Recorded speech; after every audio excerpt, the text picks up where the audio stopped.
¿Qué es la autoestima? ¿Para qué sirve la autoestima? ¿Cómo puedo incrementarla? ¿Cómo puedo aumentar mi seguridad personal? Ese es el tema que vamos a tratar hoy, la autoestima. Te vamos a dar 3 potentes ejercicios muy fáciles de aplicar para que puedas aumentarla, para que puedas mejorarla.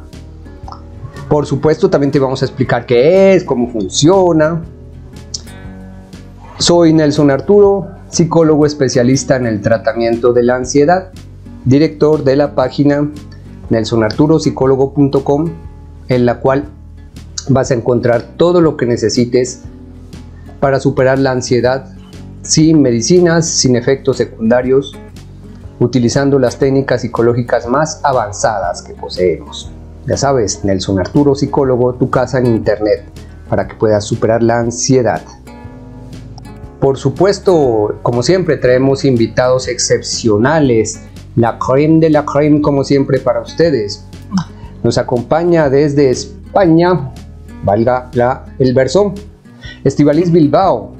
Estíbaliz Bilbao se ha especializado en autoestima y se ha alejado un poquito de los conceptos o de las prácticas psicológicas, digámoslo así, ¿no? Y se ha enfocado en cuestiones de desarrollo, en algo más práctico. Ya ustedes lo van a ver, muy interesante. Pues Estíbaliz, bienvenida, qué gusto tenerte en el canal. Y en Hola, el podcast Nelson. Descifrando la Ansiedad, por supuesto. Hola Nelson, encantada de que me hayas invitado, de poder compartir con tu audiencia y de poder aportar un poquito de mi conocimiento y mi experiencia.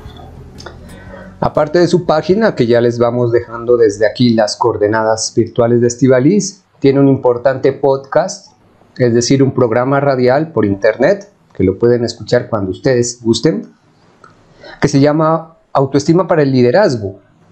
Como ven, se ha enfocado en cuestiones muy prácticas, digamos, saliéndose un poco de esta cuestión clínica. Me gusta bastante. Lo he escuchado el podcast, me parece muy bien. Y los videos, también tiene su canal de YouTube. Ya te vamos dejando por aquí las coordenadas virtuales. Bueno, antes de comenzar, por favor, recuerda que en la descripción de este audio o video, como quiera que llegue este contenido hasta ti, vas a encontrar una encuesta suscribiéndote en un formulario que tú vas a encontrar aquí en la descripción para que analicemos tu caso de ansiedad. Ya sabemos, por supuesto, que en el canal Libre de Ansiedad escuchan y nos ven personas con ansiedad, con pánico. Entonces, a través de esa encuesta, tú me vas a contar tu caso de ansiedad y nosotros, los psicólogos de Libre de Ansiedad, lo vamos a analizar para decirte cuál es la mejor opción para que puedas superar la ansiedad.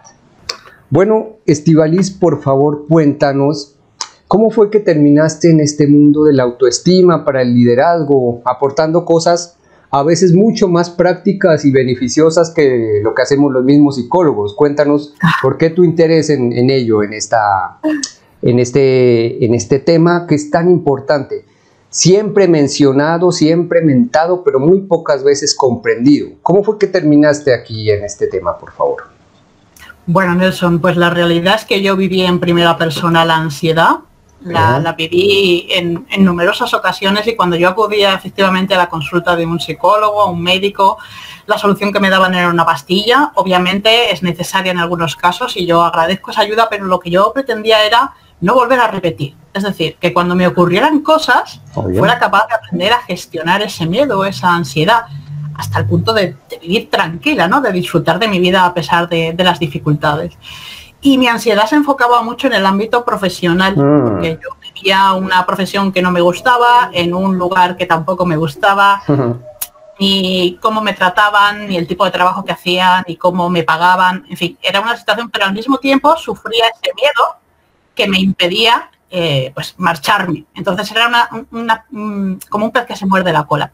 Entonces esa situación fue la que dije, la tercera vez que tuve esa depresión y la ansiedad, porque yo tenía la depresión con cuadros de ansiedad con ataques, dije, se acabó, esto yo lo voy a solucionar y yo misma voy a buscar cómo hacerlo. Entonces decidí hacer algo que no había hecho hasta entonces, que era invertir en mí, porque yo hasta ese momento había decidido que los demás cambiaran para tratarme bien, cosa que no podía conseguir, y decidí cambiar yo.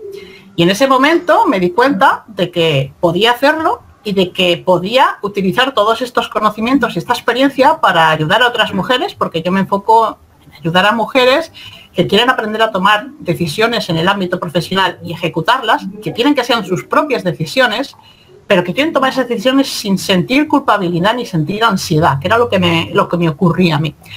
Entonces, realmente esto pues se retrotrae a la infancia, que es donde aprendes a no quererte, donde aprendes a tener un montón de miedos, y bueno, pues todo esto me hizo ser una persona mediocre en muchísimos aspectos y creerme que yo era mediocre, no lo era, pero me hacían sentirme así, y todo esto es lo que a mí me impedía salir adelante. Entonces, cuando empecé a trabajarlo y a descubrir todo mi potencial, entonces ya es, bueno, como decían, hasta lo infinito y más allá, entonces ya quieres ir a por todas, y bueno, pues todo ese crecimiento profesional, obviamente personal, es el que yo doy a mis clientas en mis programas de acompañamiento para que este conocimiento se extienda y haya muchísimas mujeres disfrutando de su día a día, a pesar de todas las dificultades que tenemos.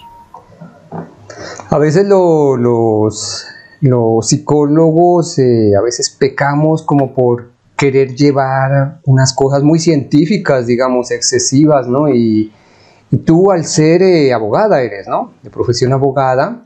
Pues sí, de profesión abogada, aunque he de decir que este año lo he dejado para enfocarme 100% en el negocio. Te especializaste en esto, pero entonces lo que iba a decir es que al tener otra profesión y al haber sufrido una baja autoestima que te obstaculizaba, te propusiste darte cosas muy prácticas, que eso a veces muchos de mis colegas se nos olvida. Nos limitamos a escuchar los que mejor lo hacen y no dar soluciones, y otros, como tú dices, los médicos a tomar píldoras, y no hay píldora que te aumente la autoestima. Eso lo tienes que hacer tú con ejercicios y trabajar día a día, como si quisieras aprender a nadar. Tienes que meterte a la piscina, chapucear, de vez en cuando tragar un poco de agua y algún día vas a nadar muy bonito. Otra cosa que veo es que tenemos historias similares en cuanto a que hemos tenido problemas y no encontrábamos la solución, y nos tocó a nosotros mismos ir a ver allá, buscar, probar, estrellarnos y de ahí sí aplicarnos. Y en este momento compartirlas con ella, con las personas como ustedes, que son tan importantes, los seguidores tanto en nuestros podcasts como en nuestros canales de YouTube. Muy bien. ¿Cómo podríamos definir la autoestima? Por favor, cuéntame. ¿Qué es eso de autoestima tan mencionado? Tú coges y abres un periódico y por ahí está autoestima en los canales. Las mamás les dicen a los hijos, quieras un poquito, cuando tienen problemas de pareja y ven que ruegan mucho. Es una palabra muy común, pero pocas veces entendida. Defínenos, por favor, tú que has estudiado bien, a fondo, ¿qué es la autoestima y para qué sirve? Mira, pues la autoestima tiene diferentes elementos, porque hay diferentes áreas en la vida que influyen en la autoestima, pero básicamente es la manera en que te ves a ti mismo. Es decir, cómo te quieres o cómo te valoras, esa valoración que haces. Y hay estudios que dicen que hasta el 20% de las mujeres se quieren a sí mismas, pero el resto no. Un 80% de mujeres con la autoestima baja es un dato brutal. Y a nivel profesional estrictamente, el 70% de las personas se cree que no se merece su propio éxito. Y esto está directamente vinculado a la autoestima. Entonces, como te decía, hay diferentes elementos. Está por un lado la autoimagen. Cuando yo me miro al espejo y no me veo bien, no me quiero. Y aquí voy a contar una anécdota porque esto me ocurrió a mí. Yo me miraba al espejo y yo no me gustaba. Pensaba que era lo peor. Y bueno, los que estén viendo el vídeo, han pasado 20 años de ese momento en el que yo me miraba y no me quería. Obviamente uno envejece y yo ahora me veo bien. Entonces recuerdo que dije, necesito apuntarme a un gimnasio, hacer mucho ejercicio y ponerme estupenda. Pues lo hice, me apunté al gimnasio, encontré un entrenador, tenía el mejor cuerpo que puedo tener porque trabajé muchísimo y seguía sin sentirme bien conmigo mismo. ¿Seguías con autoestima baja? Sí, porque había buscado la autoestima fuera de mí. Entonces ese es el error. Entonces, bueno, pues tenemos en la autoestima la parte de la autoimagen, pero también una parte que es muy importante es la parte del autoconcepto, de quién soy yo y de cómo me valoro, de qué capacidades tengo, porque tendemos a aumentar los errores o las debilidades y a minimizar nuestras fortalezas y cualidades, y también qué capacidad tengo yo de aprender cosas nuevas. Entonces, todo esto es lo que conforma, esto y cómo nos ve la sociedad, la familia, todo esto conforma el concepto de la autoestima y se ve muy afectado desde la infancia, por una parte por las críticas de la familia, del colegio, de la sociedad, que son las que te hacen tener miedo al fracaso, porque un niño tiene curiosidad por naturaleza, intenta investigar y cuando investiga pues las cosas se caen, se rompen, se manchan y los adultos se enfadan. Y deja eso y vete a tu cuarto. Y eso, en el cerebro de un niño que no tiene capacidad para entender, le lleva a pensar, soy defectuoso. Y de ahí viene la frase del yo no puedo y el miedo al fracaso. Y eso, esas críticas, se combinan también con las amenazas porque los padres están muy ocupados y quieren que los hijos se comporten de una forma determinada y les llevan al miedo, al rechazo. Es que si no haces esto te vas a enterar, como hagas aquello te la vas a cargar. Entonces nos llevan a actuar de una manera concreta que pensamos que o actuamos así o mamá y papá no me quieren. Y los niños necesitan como base el amor. Entonces se genera esa necesidad de aprobación de los terceros y ese miedo al rechazo. Todo esto forma parte de esa autoestima defectuosa con la que crecemos muchos. Mira, y agrégale a eso que no tengo estadísticas claras, pero yo diría que el 90% de mis pacientes, de quienes trato, han tenido este tipo de escenas. Fíjate, ayer nomás hablaba con un paciente, saludos para él, le voy a enviar este video.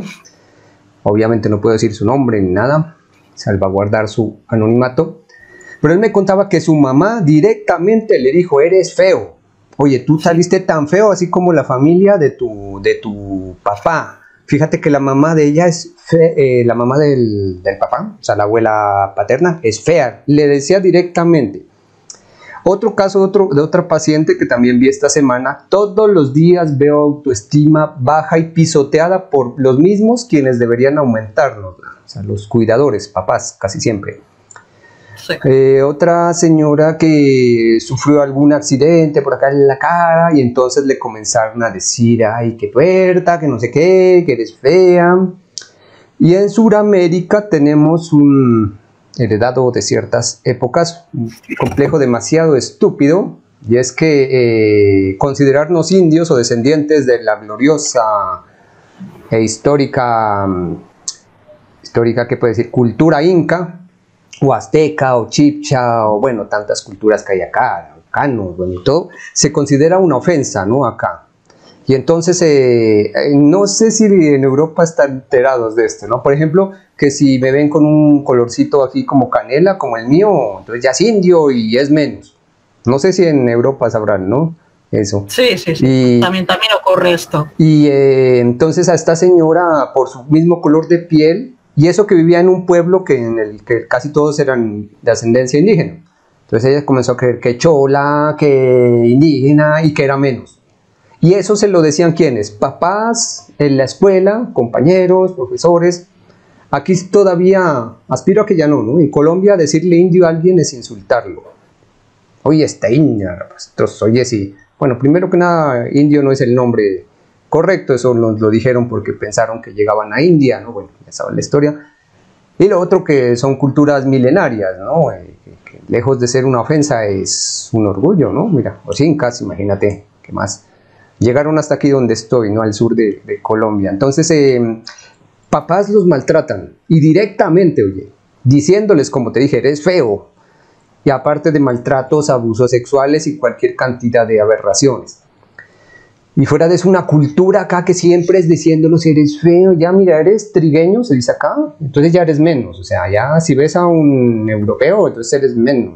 Ay, ¿y cómo crees que vas a vivir el resto de tu vida con eso? Obviamente, complejado, no hablas, de allí que nos da miedo hablar en público a la mayoría de ansiosos. Tienes miedo a salir. Oye, la crítica, que nos critiquen, nos da muy duro a los ansiosos, ¿no? Que nos digan, oye, esa camisa no me gusta, o que, ¿qué dirán los demás? También está la autoestima allí. Un punto que no quiero dejar de mencionar es que es casi que la raíz de muchos casos, por eso que estamos hablando, la autoestima baja, la seguridad tan trastocada. Muy bien, no quiero extenderme porque acá obviamente la invitada de honor eres tú. Te voy a preguntar, bueno, tenemos ese panorama, ya nos comentaste qué es la autoestima, por dónde se forja. que es lo que más se ve en los pacientes. Ahora sí, la pregunta del millón. Por eso este video se llama Ejercicios prácticos para la autoestima, que tú los haces muy bien, oye, te digo, mejor que muchos colegas. Me dejas impresionado a mí. Danos, por favor, unos ejercicios prácticos para aumentar, mejorar esa autoestima, por favor. Bien, pues os voy a dar ejercicios, pero ejercicios que algunos de ellos los hago todos los días y otros los he hecho. Quiero decir que los he comprobado yo en primera persona. Hay un ejercicio que es fundamental y es hacer una lista diaria de éxitos. Yo tengo una pequeña libreta y todas las noches antes de irme a dormir, porque quiero esa energía para irme a dormir tranquila, hago una lista con los 3 éxitos del día. Pero 3 éxitos no tienen que ser cosas enormes. Tiene que ser, pues, que has cumplido con algún objetivo que te has marcado, o, por ejemplo, pues yo hoy había decidido que iba a hacer ejercicio o que iba a madrugar, pues lo he hecho. Da igual si has hecho 20 minutos de ejercicio y te habías planteado 1 hora, pero has hecho algo por ti. Tenemos tendencia a quitarle importancia a lo que hacemos. Entonces es fundamental hacer una lista con esos 3 éxitos cada día. Y si no sabes cuáles son, te dejas un ratito para pensar, porque es que no estamos acostumbrados. Si decimos es que yo hago esto muy bien, la gente te dice que es que eres una persona como muy presumida y entonces empiezan a quitarte esas ganas de hablar, ¿no? Luego, ¿es decirlos verbalmente o escribirlos? No, hay que escribirlos porque hay una parte que es fundamental para que el cerebro reciba la información, y es que cuantos más sentidos utilizas, mejor se graba. Entonces, si los dices está bien, pero si los escribes, los estás diciendo mentalmente, los estás viendo y estás usando el tacto, estás usando todos tus sentidos posibles. Entonces todo eso se graba. Y además lo que haces, porque la realidad es la que es y habrá habido cosas malas en el día, pero tú estás enfocando tu atención en lo que te ayuda. No estás siendo ciego, estás enfocando la atención en aquello que a ti te da energía y que a ti te da, pues, esa sensación de, pues es que yo soy valiosa. Pues es que yo hoy pues no me encontraba bien y aún así he preparado esto, he terminado aquel trabajo, cosas que a ti te dan ese plus. Hacer esto todos los días, al final, terminas por hacerte la idea de que haces cosas valiosas. Entonces es una forma muy fácil de trabajar la autoestima y nadie se entera porque no tienes que ir a publicarlo. Son para ti, en tu mesilla de noche. Son para ti. No son éxitos gigantes como ganar un Oscar o algo así, son cosas más. No, a ver, habrá días que sí. Habrá días, a ver, a mí me pasa que hay días que me dicen, oye, que tienes 3 clientes nuevos. Digo, pues fantástico, pero eso no ocurre todos los días. Pero todos los días ocurren éxitos. Y esto es lo que yo quiero que la gente tenga en cuenta.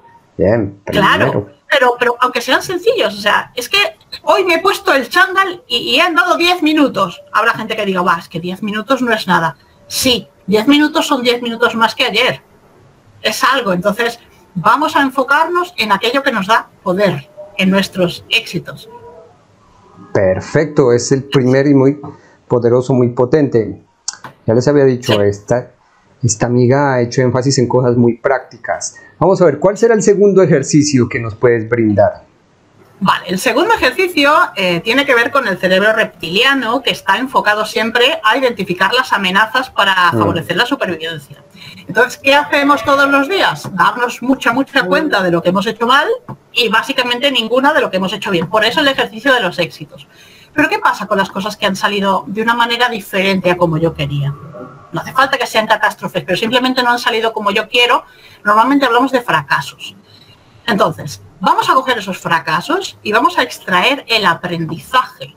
Volvemos a hacer lo mismo de antes. Vamos a cambiar el foco de atención a aquello que nos favorece.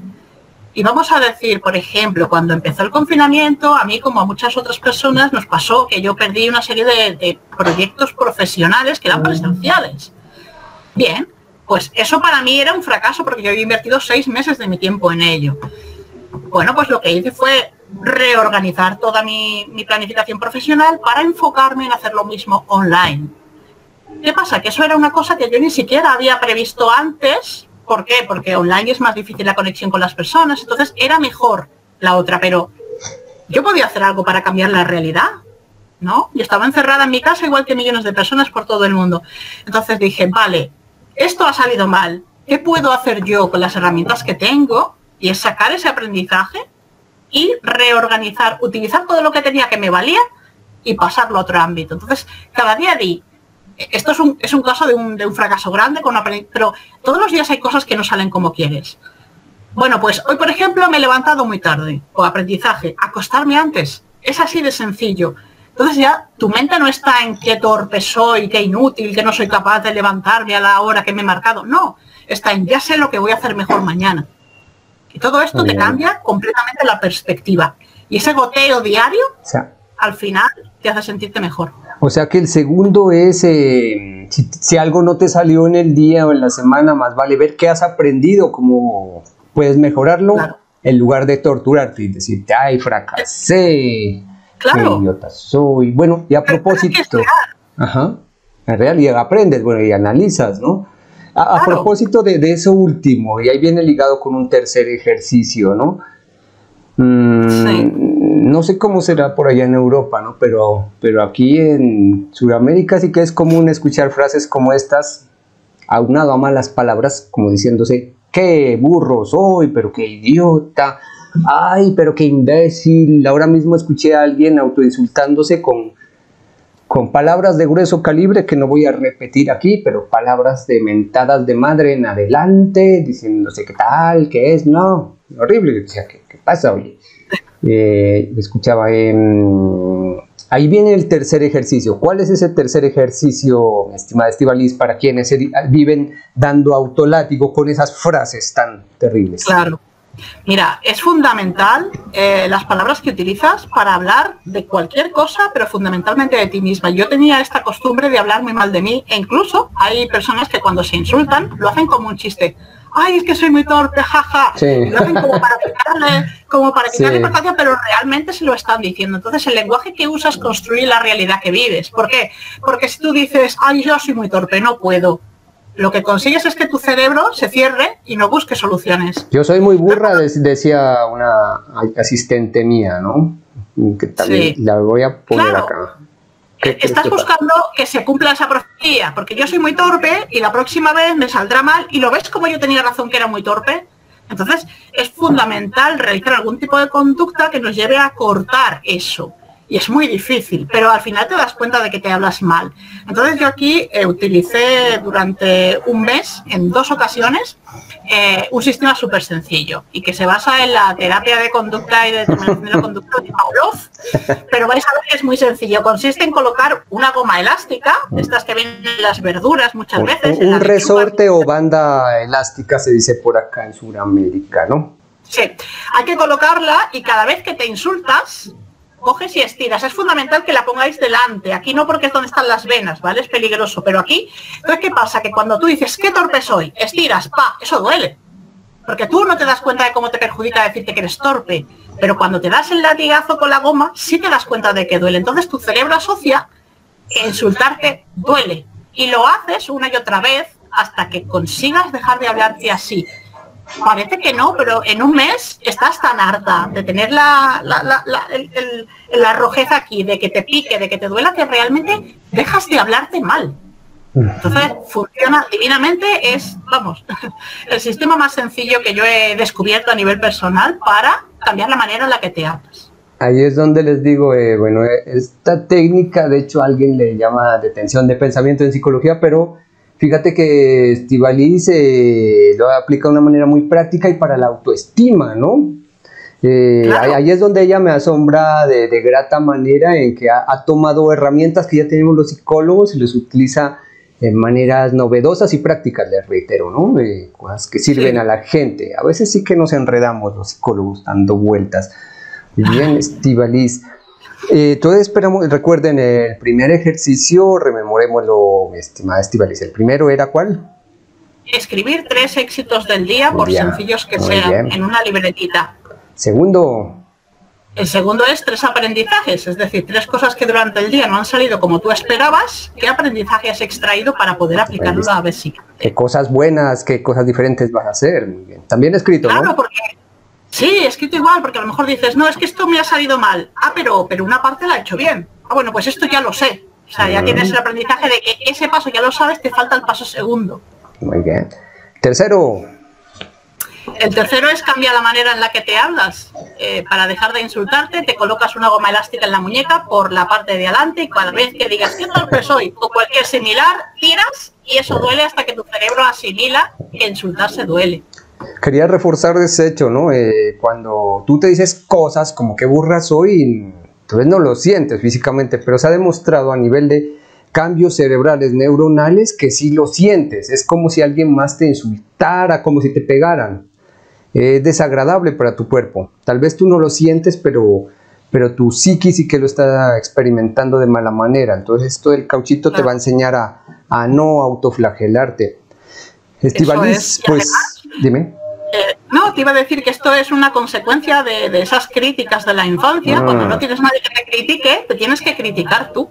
Y como nuestro cerebro está programado para huir del dolor y acercarse a aquellas cosas que le dan más placer, pues en el momento en que sientes el dolor vas a dejar de realizar esta conducta. Sí, sabes que te duele. Perfecto. Pues Estíbaliz, la autoestima es un campo muy amplio, nos podríamos quedar horas aquí, pero queremos dejarles estos 3 ejercicios prácticos. Por supuesto, nos volveremos a ver, ¿es así, mi estimada Estíbaliz? Por supuesto, tenemos pendiente que yo te haga una entrevista también. Con mucho gusto y con mucho cariño además, y ya te tendremos por acá. Estíbaliz, recuérdanos dónde te puede encontrar la gente, qué teléfono, página de internet, tu podcast, hablando de tu podcast, tu canal de YouTube. Cuéntanos, ¿dónde te encontramos, por favor? Coordenadas virtuales. Bien, pues en www.estibalizbilbao.com. Si entráis en la página del Servicio Autoestima en Acción, tenéis oportunidad de tener una pequeña reunión conmigo. También en el podcast Autoestima en Acción, que está en Autoestima para el Liderazgo. Que está en todas las plataformas, donde enfoco en el liderazgo personal, no para el liderazgo de equipo, sino para que tú seas dueño de tu propia vida. Y hay muchos episodios hablando de síndrome del impostor, autoestima, decisiones, en fin, muchísima información gratuita de valor. Y luego, por supuesto, estoy también en redes sociales, en LinkedIn, en Instagram, me podéis encontrar fácilmente por redes sociales. ¿Y cuál es la red que más estás tú pendiente, la que contestas directamente casi? Bueno, yo, por supuesto, el podcast para mí es la más importante, la que más os recomiendo porque son episodios de 10 minutos con muchísimo valor. Luego en Instagram y en LinkedIn también me podéis encontrar. Es donde más facilidad vais a tener para contactar conmigo de forma directa. A principios de año hablaste en tu podcast de cómo planificar tu 2021, aprendizajes del anterior año y cómo planificar este, ¿no? Se lo recomiendo, ahí está en su podcast. Obviamente dejaremos todas las direcciones aquí. Estíbaliz, sabemos que nos seguiremos encontrando para compartir cosas de utilidad con ustedes, con nuestros seguidores tan queridos. Entonces, Estíbaliz, te agradezco muchísimo estar aquí en el canal compartiendo tu experiencia vital, todas las cosas prácticas que has aprendido y esperamos tenerte pronto nuevamente. Muchas gracias, Estíbaliz. Encantada, Nelson, muchísimas gracias por la oportunidad. El gusto es nuestro. Mi abrazo fraterno de Colombia. Estamos en contacto. Nos vemos. Muchas gracias. Hasta luego. Gracias.